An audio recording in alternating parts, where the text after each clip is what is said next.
So for that particular case, Chair, is that the procurement process had overlapped into the next financial year, and by the time we concluded, that's why it has that date. So it started in the financial year that was within 2023-2024, but then overlapped. The issue raised by the Auditor General is about delayed contract execution. So you concede that this contract execution was delayed and crossed beyond the financial year in issue. Yes. Tell us why. The reasons, Chair, like again I submitted last Thursday, one of the challenges we have is the financial gaps. That we do not have the finances at some point to deliver on these contracts. As such, we sometimes have to put them on hold for some time until when we get the finances to execute them. And that's why you see that some of the contracts really have overlapped. Where is that one in your management response? You delayed because of this. And look at updated management response at page 14 of your volume. You only said contract management documentation for 4 procurements below. You only responded to the issue raised by the Auditor General that you did not avail the documents. So you only said we did not avail the documents because they were somewhere. Actually, even that one is evidence, is the statement you made to the Auditor General during audit. The accounting office explained that the contract management plans and reports have been submitted for verification. However, contrary to management's response, reports for 4 contracts totaling to 4.075 billion were not availed. These are reports on supply of motor vehicle, procurement of additional GSE pushback, procurement of implementation partner, Oracle Fusion Performance Management, and learning module, supply of consolidated IT equipment. So you did not tell us that you delayed because of finances. So you see the gap in your response. You do not respond to the query. Anyway, there is no query because these particular ones have not been audited. Colleagues, do you get where I'm coming from? That these contracts, one involving the supply of motor vehicle, 213.9 million, additional GSE pushback of USD 760,000, procurement of an implementation partner for the Oracle Fusion, 90,000, and then the supply of consolidated IT equipment, 640 Uganda shillings. Now, I want us to start looking at each one in Annex K before you come in, Honorable Itungo. CEO and your team, you attached Annex K, collective Annex K. I want to call it collective Annex K, which is evidence, the documentation. Let's get first one, that letter to Georgina, Lydia. What does it prove in terms of the query? At page 14, in terms of page 14, which annexes it. Yes, sir. I need to understand. Okay. In your response, you may, at that page 14, you make reference to Annex K, collective Annex K. The first document in collective Annex K is this letter of 3rd September. How does it relate? You are hereby appointed to supervise contract for the supply of Lot 3, double cabin. Double cabin is the first one, the 213 million. Yes. So what was Nabuire's work? Chair, Nabuiro, Actually, she was appointed as the contract manager to ensure that that contract is performed effectively and to fruition and delivered. This is the double cabin helix. Yes. Okay, now let's look at the documentation in relation to each other. To act as a contract manager for the supply.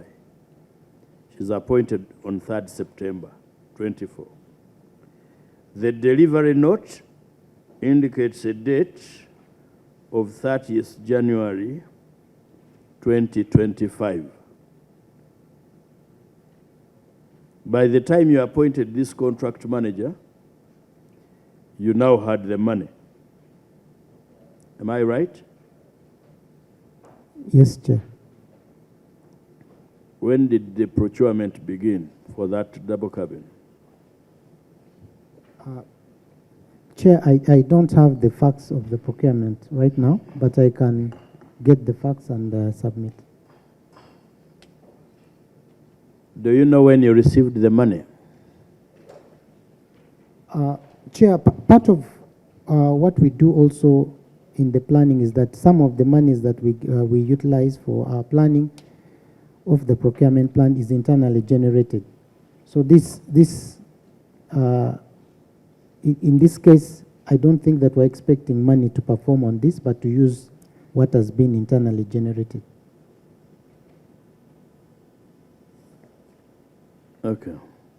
I think, colleagues, we may be flogging a dead horse if we are going to proceed like this. It is better to give us a report so that we are able to interrogate the process. In this case, they will have to audit the procurement process, when the procurement was commenced and when it ended. And was this Georgina already a staff at Uganda Airlines? Yes, Chair. Okay, so this was just an assignment of additional responsibility. Yes, Chair. What is the ranking of an administrative officer? Yes. John? Let me ask John to the HR Chair, to let respond. Ranking of an admin, we have different rankings, and she's at officer level. That means after the assistant managers, she's next in line. She's after the officer? After the assistant manager, we have the officer. Isn't this person too junior to be assigned this kind of responsibility? Contract manager?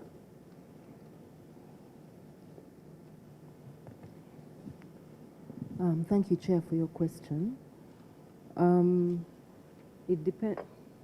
I want to be polite how I answer the question. You have a duty, but I don't mind even if you're not polite, as long as I get the answer. No, I will not be impolite. So we have the manager, then we have no assistant in between, and then we have the admin officer. We don't have an admin manager. So she's the one that manages that area of administration, sir. So her roles, much as it's officer here, her roles are more than what you'd consider an officer to be doing. Okay. So to answer your question, she's not too junior to manage this role, sir. Okay. Thank you, Honorable. Colleagues, I think Nebuitungo, then Deputy Chair. In his submission, he said he had given the documents to the auditors in an exit meeting. Can we have the minutes of the exit meeting? Chair, can we have a copy of the minutes of the exit meeting? Yes, we can have the minutes. It would give us that guidance, Mr. Chairman. Okay. Then, Mr. Chairman, number 2 is on this delivery note. Chair, when you read the delivery note, there is a remarks delivered in good shape. But when you look at this lady, Junior Nabuire, down after her signature, she's saying pending, and there is a word inspection. So what I thought you first inspected, then No. The What is this delivered in description? good shape you. is a remark of the person delivering. Am I right? For the person delivering is saying, I have delivered it in good shape. Now we put a disclaimer on ourselves that yes, whatever you are saying, it is subject to inspection from our side. Isn't that what it means? Now, Chair, what should come first? No. For Nabwire. You For- don't inspect?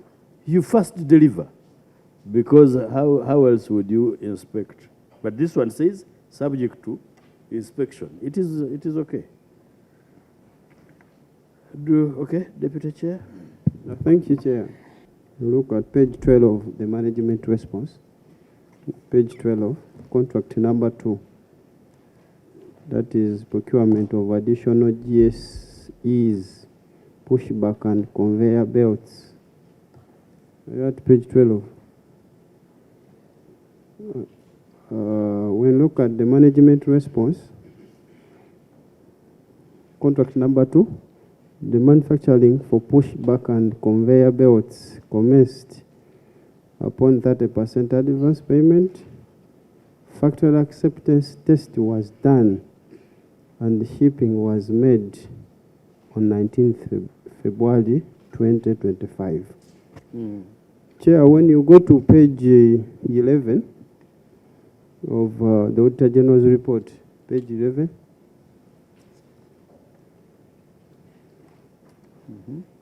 we look at the accounting officer explained that the procurement of additional GSEs, main deck. Wait. I don't seem to have my page 11 here. Page 11 of the Auditor General's report.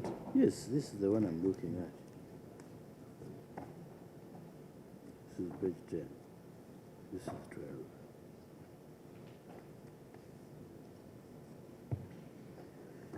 Yes, 11, Yes, Deputy Chair. page 11, at the top of it, there was the accounting officer explained that the procurement of addition, but my concern is exactly the factory acceptance test was done and shipping is scheduled for 7th January 2025. At the management response, they are talking about 19th February of 2025. Mean there is also a delay. Further delay. We need the explanation of specifically what happened over this. I don't know. They can answer, but it is not to me very substantial. Time they prepared these ones, the responses, it was after delivery, so they were now exact on when the delivery was made. We need the explanation. Please explain. Thank you, Chair. In the last page, Honorable Chair, was a page where we were requested to give a process flow, what happened. So we've put that in the file that you have, sir.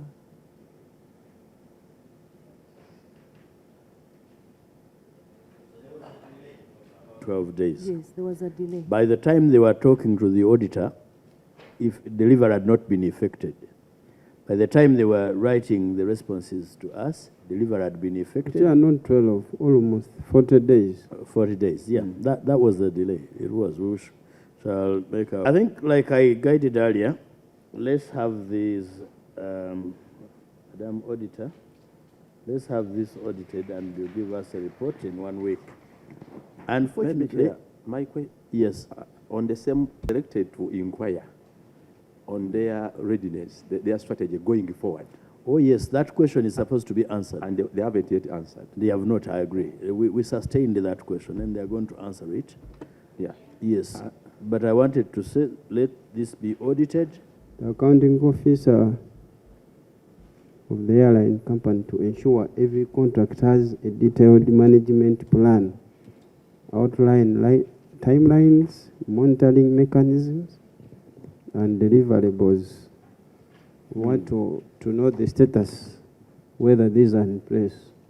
That feeds into the Honorable Nkunyinji Mwada's question on going forward. Honorable, for that question. So what we have done as mitigation measures, one, we have engaged our staff on training, and this has been in collaboration with PPDA to ensure that we upskill the contract managers that we have, but also the entire workforce to understand the obligations that they're required of in contract management. Number two, we have liaised with our IT team, like I earlier on said, to create for us on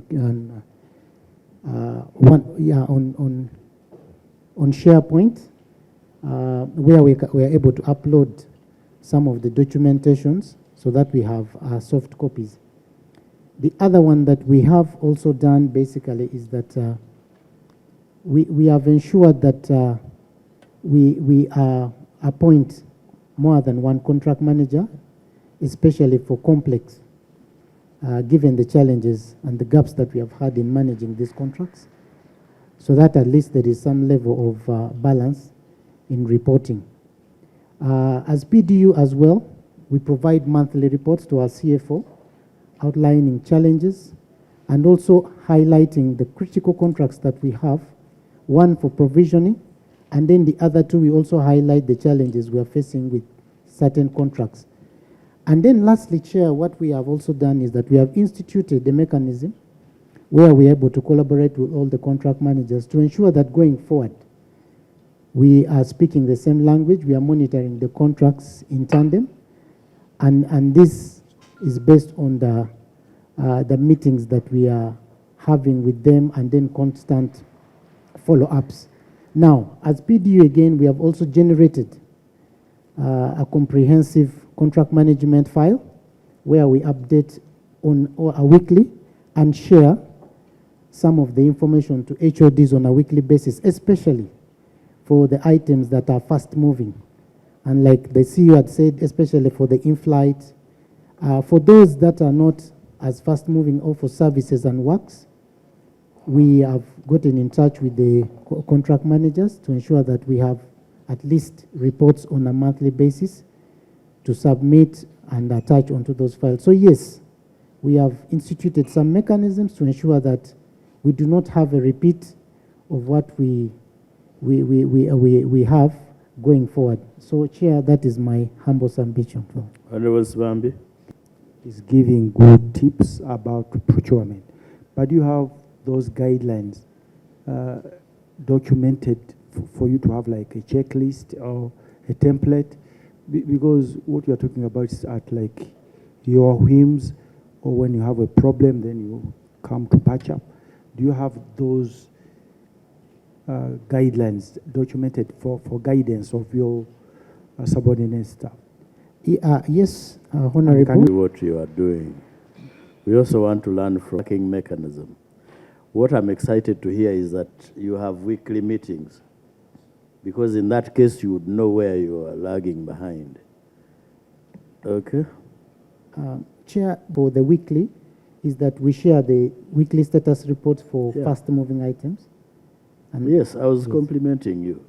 Thank you, sir. You know, even when I compliment you, you may not think I am. It is not good for you to be negative also. Review of implementation, page 15 of 23. When you look at the status of execution, 40%. Look at page 16, 30%. It's not a good score. Madam Jennifer, do you want to tell us you're doing this badly?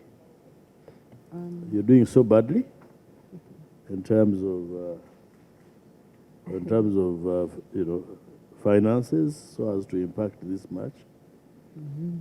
Thank you, Chair, for your question, and thank you, honorable members.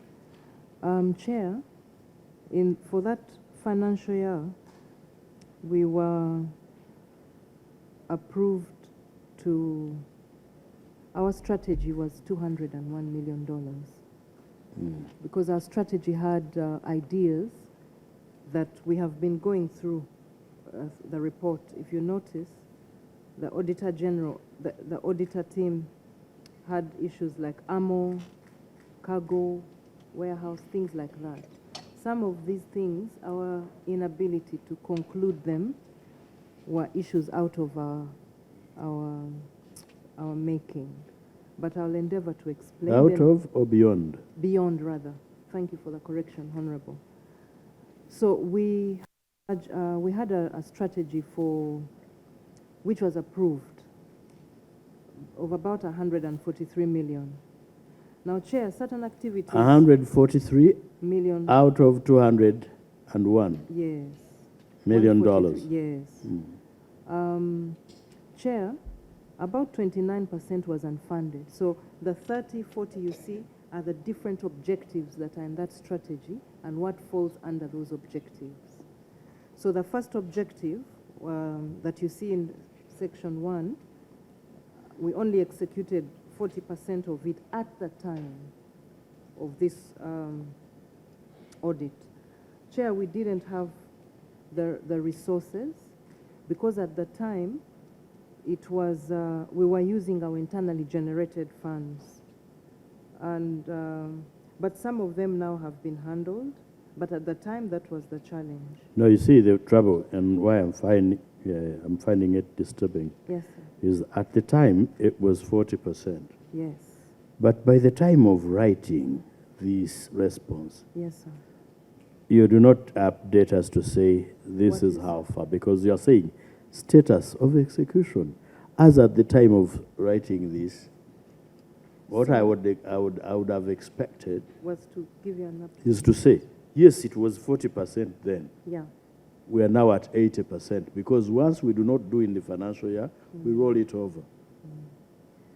Okay. Thank you, Chair, for the correction. At the time of filling these responses, if you note, they've put particular areas that they looked at. The one was the customer profiling. Yes. That's already ongoing. We now have a system which is called the Customer Relationship Management System that supports the customer profiling. At the time of this audit, that system was still in a procurement process. Chair, we have the cargo marketing strategy. That one has been done. We have a draft of it, which we are still changing because a lot has happened now. The other document, the other application, Chair, was the crane flyer application. That is already up and running. Then the call center, the strengthening of the call center, Chair, that is ongoing. My apologies for not putting it here, but at the time we sent these responses, those processes were ongoing. Let's read together Yes, sir. of execution. Okay, sir. Certain activities of the corporate strategy were not undertaken due to funding gap. Yes, sir. Management is, however, actively engaging stakeholders in the airline resource mobilization drive, including submitting a cabinet proposal for acquiring additional aircraft, engaging development financial institutions for patient capital, and implementing internal revenue enhancement and cost management strategies. Additionally, operational departments have been assigned specific revenue targets to achieve in financial year 25-26. When you read up to there, Yes. what you are telling me is not there. Okay. So what I would advise I is stick to to what I rewrite this Okay. and give the status update. Right? Honorable Tungo, the way you are looking at me, If the query is in percentages, then it should be answered in percentages. A query in percentages must be answered in percentages. Actually, Chair, you would now be giving us the current status. That at the time of audit it was 40%, but today we are at 80%. So my interest, Chair, I just wanted to add on what you are saying, that they need to improve on their responses. And if need be, just give us the current status. We'll be happy. maybe one thing which comes in these responses where I need your clarification. I see this idea of including submitting a cabinet proposal for acquiring additional aircrafts. How do you want to acquire them? Do you want to buy or you want to do leasing? I think it's a policy issue now, but I want to hear what you say about it. But then in response, that is page 16, I think you will do the same in terms of updating us on status. Meantime, you please answer the question of buying or purchasing vis-a-vis leasing. Team internally that is headed by the head of engineering. Chair, allow me to request him to respond to that. Thank you, sir.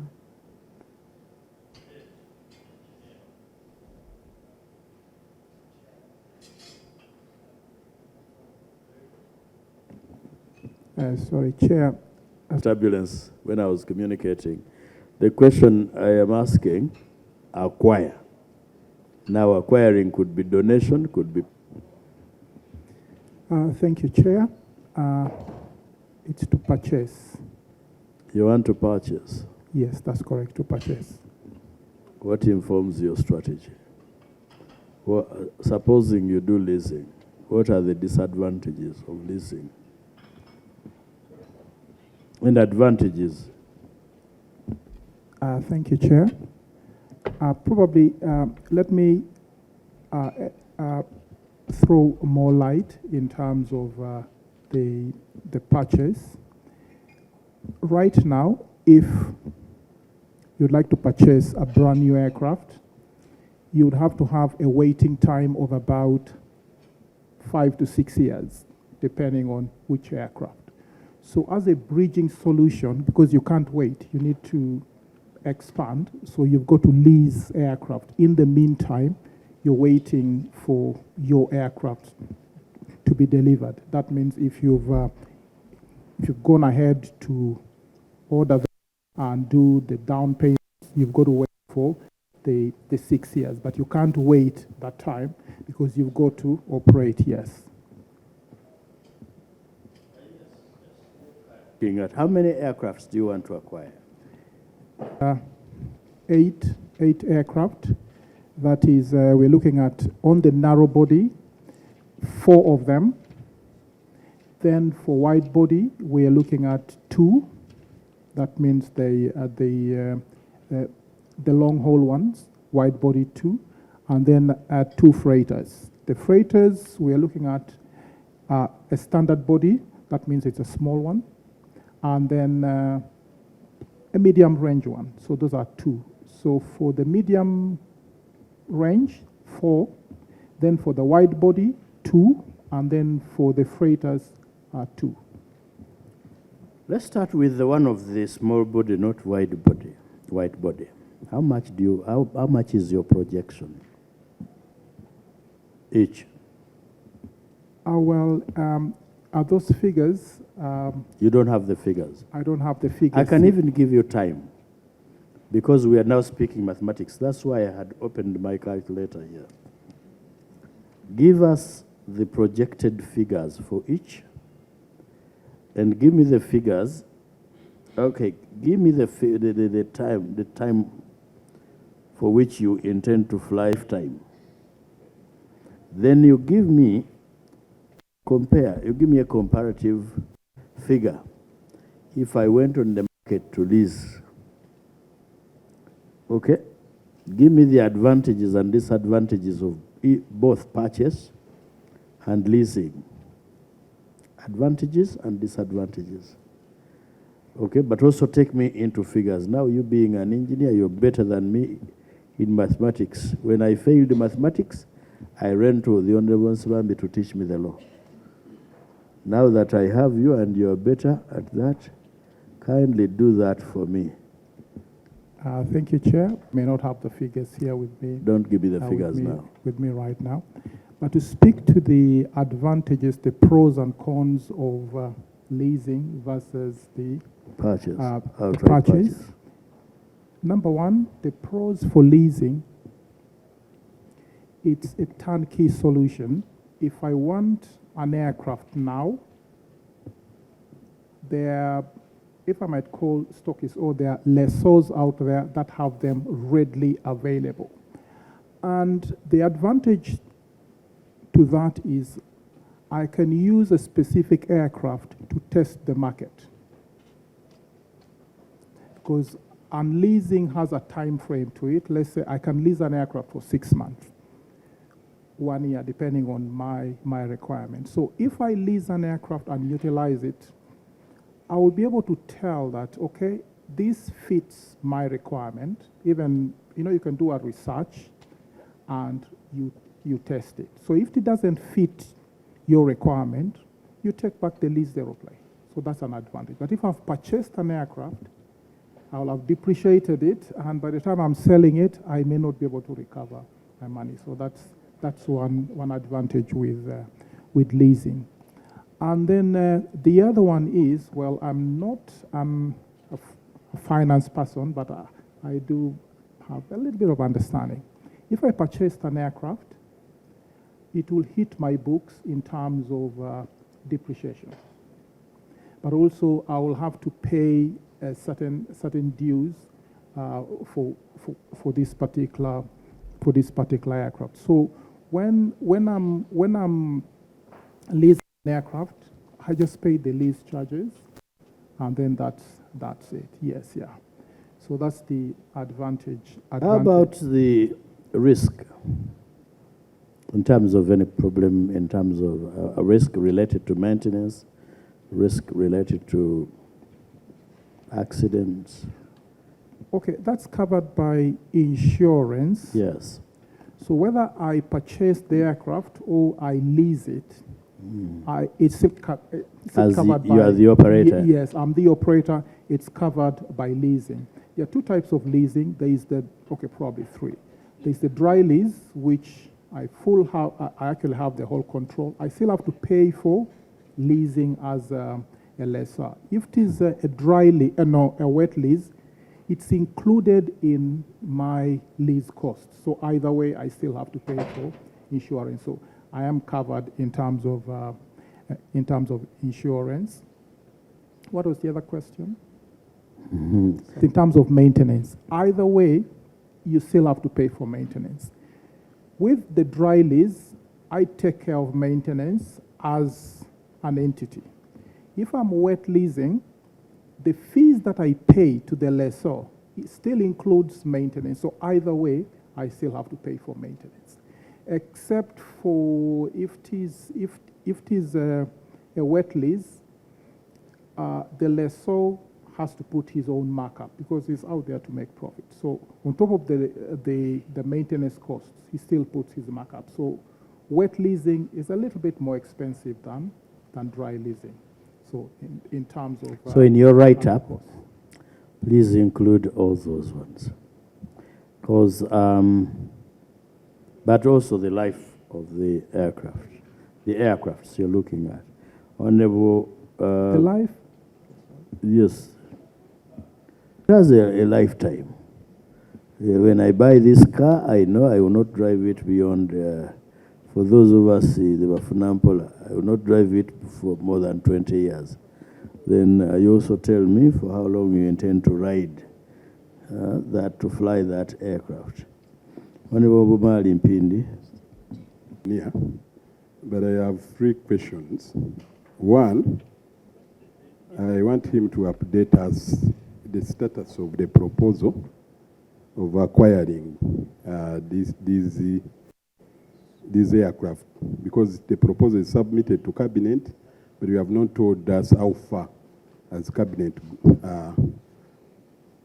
how far is Cabinet in regards to this. The other thing is about the cargo. I don't know whether, I didn't hear you out of the 8 addressing the issue of the cargo. And it is a huge challenge because I have been interacting with different people, especially those who fly to Dubai. The challenge that they are getting with the Uganda Airlines is the issue of cargo. Their cargo, the space is not enough, and it is something that can bring client on board. Then lastly is about the lease. the idea of leasing is okay in the circumstance that we don't have enough aircraft. But one day, I used one of the flight that you leased, and I felt bad. In the flight attendants were all whites, or Indian, or what, and the way they were behaving. That one was answered in your absence. Oh, We will not go back to it. okay. So answer Thank them. you. But yeah, it is not bad to answer. It is to tell bad me. to waste our time. Honorable Mkunyinji Mo- Chair, I want to use the words of the Auditor General. The engineer is telling us they intend to acquire additional aircrafts, but he's short of telling us which one, not CRJ, because which one, so that we don't go into the circle of those without repair. But Honorable Mkunyinji, and Chair, where I'm the raising it, detailed, why I'm raising it is that when you look at the recommendation of the Auditor General on page 14, the Auditor General is saying that the entity, the accounting officer must ensure that all their core mandate, what is within their mandate, are reflected in their strategic and annual work plan. And we may need to interrogate the of the whether actually they constitute the details of the strategic and annual work plans.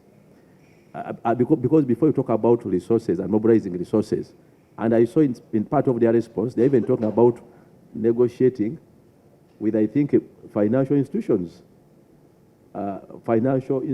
for patient capital. So we need these details. Because these are people who may now probably mortgage our aircrafts for money without disclosure. If you are negotiating for financial with financial institutions, are you is the Minister of Finance aware? Two, what kind of financial institutions are you negotiating? What are they giving and what are we taking? Honorable Mkunyinji Mwada, honestly. Chair, this is within their management response. You see, I'm reading the same response. I have also given them an assignment to tell us on what informs their suggestion to do the purchases. Now, while we are doing this oversight, I do not want us to subsume the board that we are going to now decide for them on the at a strategic level. But that they will go to the extent of even telling us which financial institutions they are negotiating with, what they are going to do. Really, if you've worked for any bank before, I do not think there is a bank or a financial institution that would want to be paraded here and the terms under negotiations go on camera. I would not allow you to go that far. For the details, I think I have guided on sufficient details that we need as a committee for us to inform ourselves in terms of the strategic and the policy orientation. I want us to limit it to that. So when we receive their report, that will advise us on the policy intervention that we need to suggest to Parliament and to the country. So don't go into those financials who you are talking to and how you want to mortgage our airline. No. Whether they have approval from Ministry of Finance, for your information, is a shareholder, okay, and provides direct. Yes. So that Ministry of Finance bit is for. My critical concern was, as Ugandans, we don't anticipate them mortgaging our aircraft, those we already have, in anticipation of those they need to acquire. Don't mortgage our aircraft. Because that's the statement you want to hear? Yes. Now, what do you want them to mortgage? Don't mortgage our CRJs, okay? Then what do you want them to mortgage? The government collects taxes from various sources. Have you addressed your mind to the mandate of Parliament in the first place and this committee?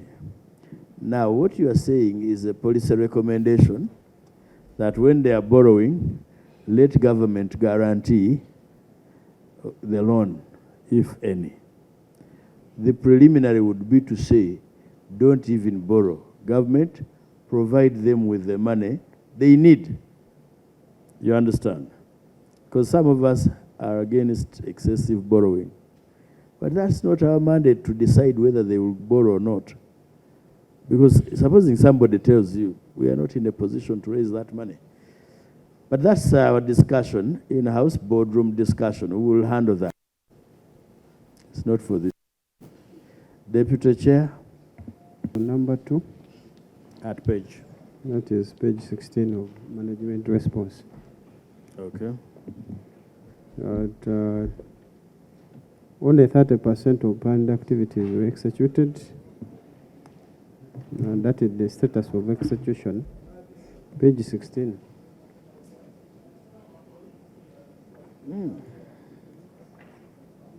Yes, Deputy Chair, what is your question? Status of execution, only 30% of planned activities were executed. I guided earlier, Deputy Chair, that they update us in percentage terms of the activities. Okay. Yeah. Specifically, my concern was on land acquisition. Yes, land acquisition, that could be a question. Yes, at the airport. So what the details? They are going to give us the details, right? On each and every one. Let's look at page... Chair, we need also a copy. We need this copy of the cabinet proposal for acquiring additional aircraft, which was sent to the cabinet. Okay. I think it's better we Please look share at with this us. copy. Share with us to end of close of business tomorrow. Let's have We will share the same. Okay. Chair, I wanted to clarify that you guided well. We have a document on the fleet process and what guided the decisions from the fleet team. So we will provide that and it will answer Honorable's questions as well. And Honorable shouldn't worry that we will mortgage the airplane because it's a law. We cannot do that. It's a law by the land, sir. Thank you, though, for the question. Chair, there was a question I asked before, which was in regard to depreciation, where the under review, depreciation was actually taken to be at 117. Then the year before, it was 121 billion. So I wanted to know whether the aircraft, maybe they gain value as they age or they lose value as they age.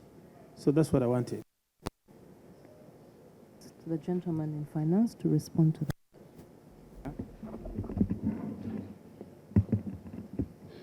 Thank you, Chair. Honorable, I kindly request you kindly pardon me on your question for us to be able to give you a clear answer.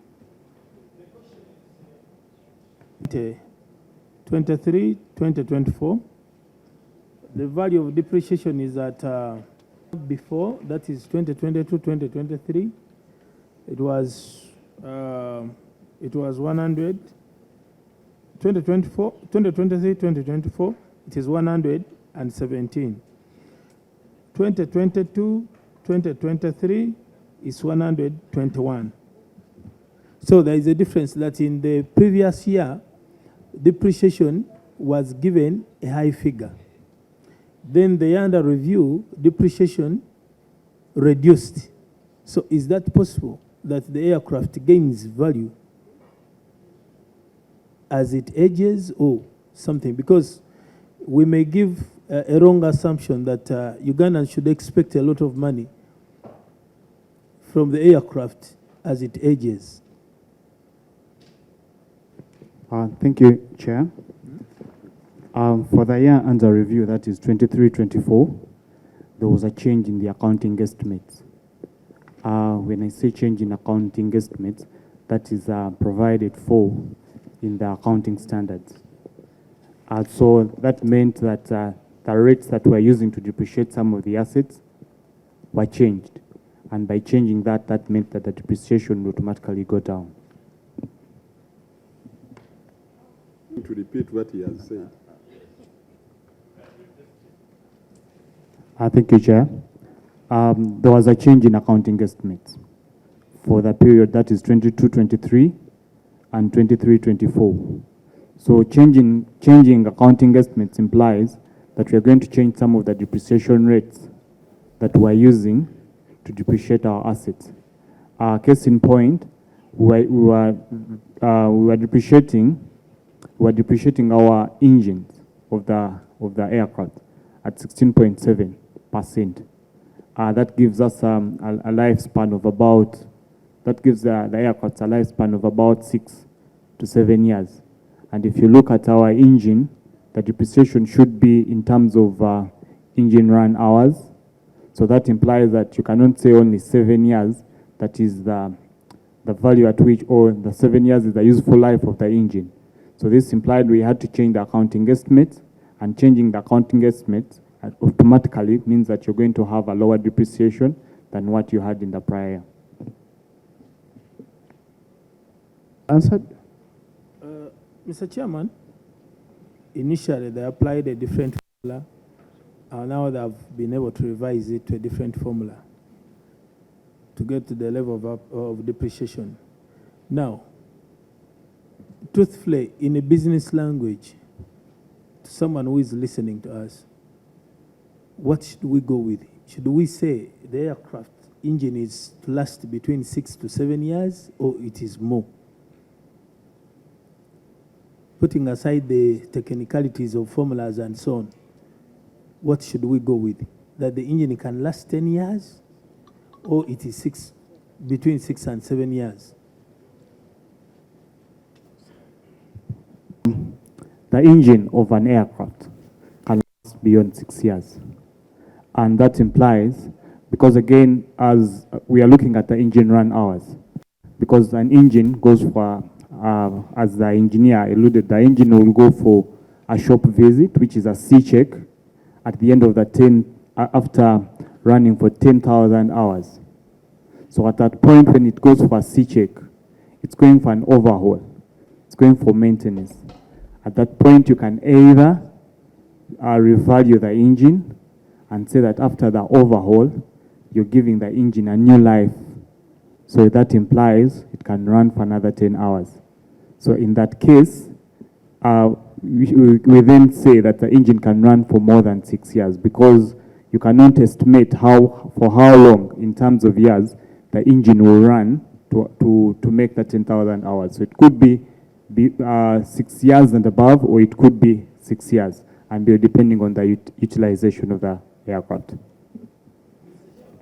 Confusion from the explanation, because one, I thought that all formulas, the two formulas capture the hours usage, but I think it's trying now. It's not entirely correct.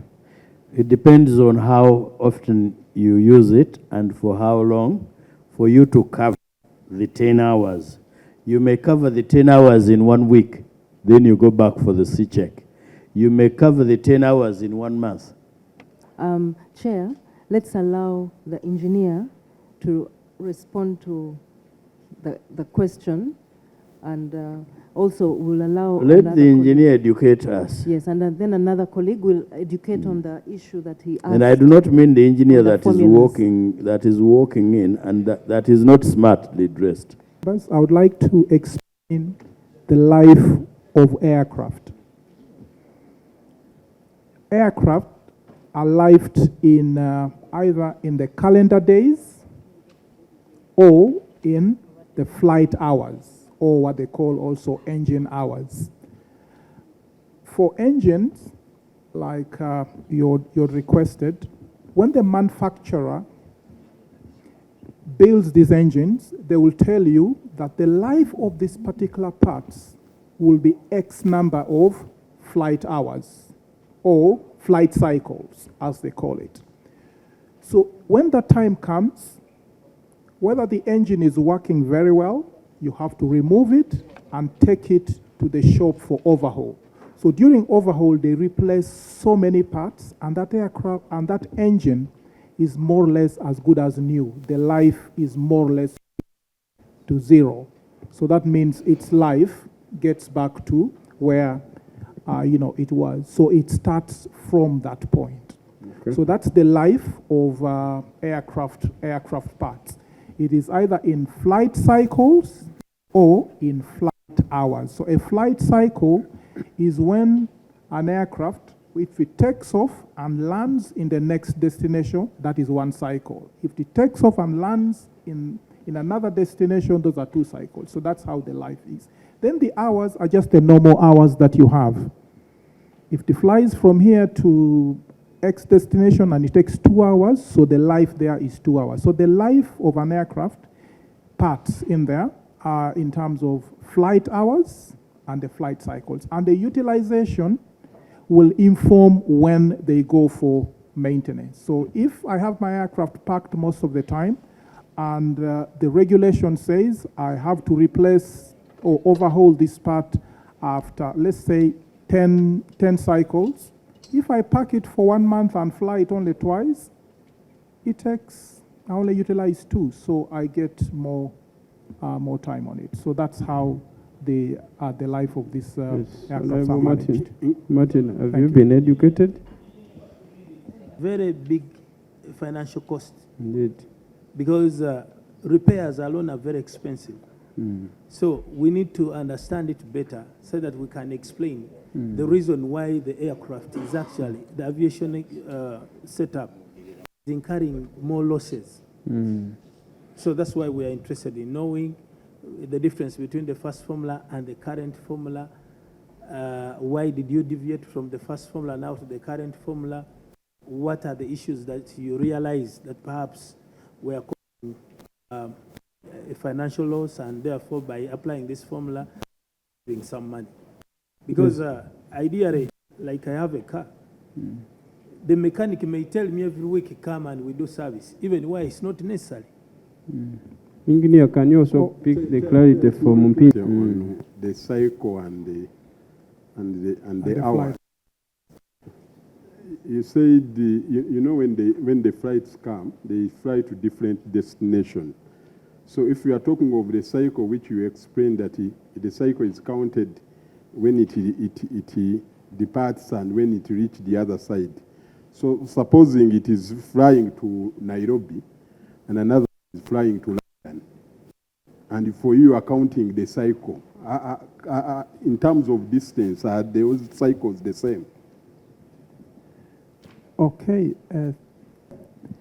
The cycles, you rightfully say, if I fly from here to London, London is like 9 hours, and I fly back to Entebbe another 9, those are 18.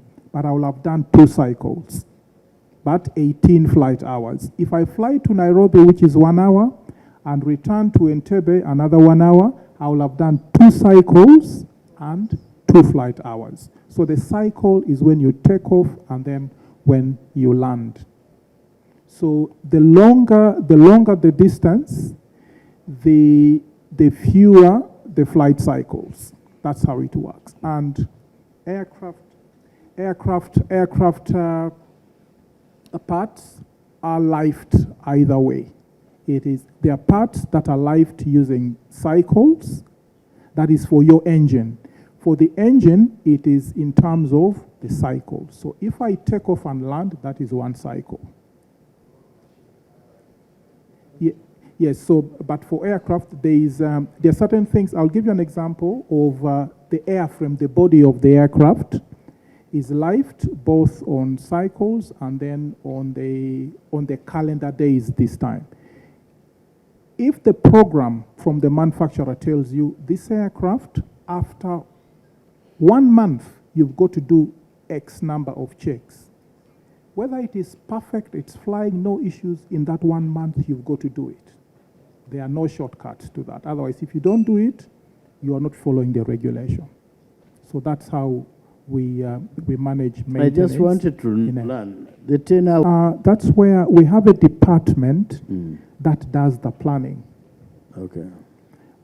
So we know the schedule. First of all, from commercial, they give us the schedule that we operate. So we estimate and know that this aircraft will fly an X number, and every day we update that information. So we'll know that this particular aircraft, in the next 4 hours or 10 hours, whatever, it will run out. So we will not schedule it to fly, but we put it on ground to maintain.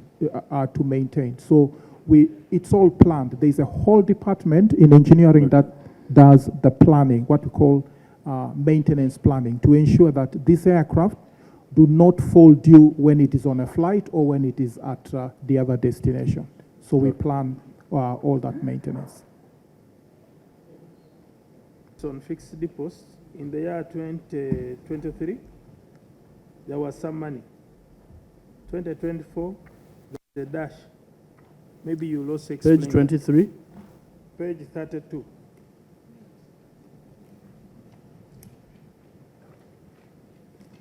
Notes to the financial statements.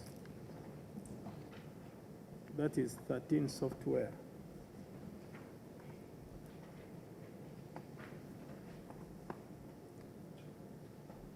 If the fixed deposits are not now attracting any interest, maybe you'll also explain that. Did you say not? Not. Which note did you say? Just, that is, I think, 15, trade and other receivables.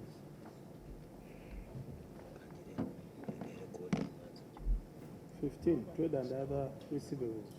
Okay. Yeah, not 15. Trade and other receivables. So there is that component of accrued interest on fixed deposits. June 2023, there was interest of 189 million. June 24, there is a dash. So we just need to understand whether in that year, that can be answered in 5 seconds. Thank you, Honorable. If you look at the accrued interest that we had for fixed deposit in 23, and then we don't have the same in 24. So the fixed deposits, the interest had been realized. So, and that implies that in the year 23-24, we did not have, by the end of the year, we didn't have fixed deposits as an entity. So that's why we didn't have the accrued interest. Maybe what that takes us to another question, to get money to do work. That's why you're telling us we did not implement this because we didn't have the money. But you have money to put on fixed deposit. How do you explain that? Mr. Chair, fixed deposit is a cash management process. Why we usually fix some money is that we want to create more revenue for the entity. If we collected today, say 2 billion Uganda shillings, if we fix that for about three months, we are able to generate more revenue that could help us meet some of the, what I would call the small expenses from the interest that we would have obtained from fixing this money. Yes, but at what cost? At the cost of not delivering the service you want to deliver or you plan to deliver? Or it could arise in cases, for example, you have started a procurement process. Other than keeping the money there, yes. But ordinarily, why would you have fixed deposits when the money is given to you or is generated to work?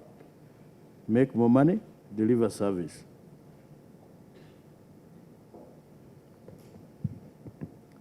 Chair, I think for that we take note. However, I think we continue to look at it and explore. But again, as mentioned, it is a credit creation procedure or process. So as the airline, I think we shall continue to review at the point at which we have to continue fixing these monies. Yes, Honorable.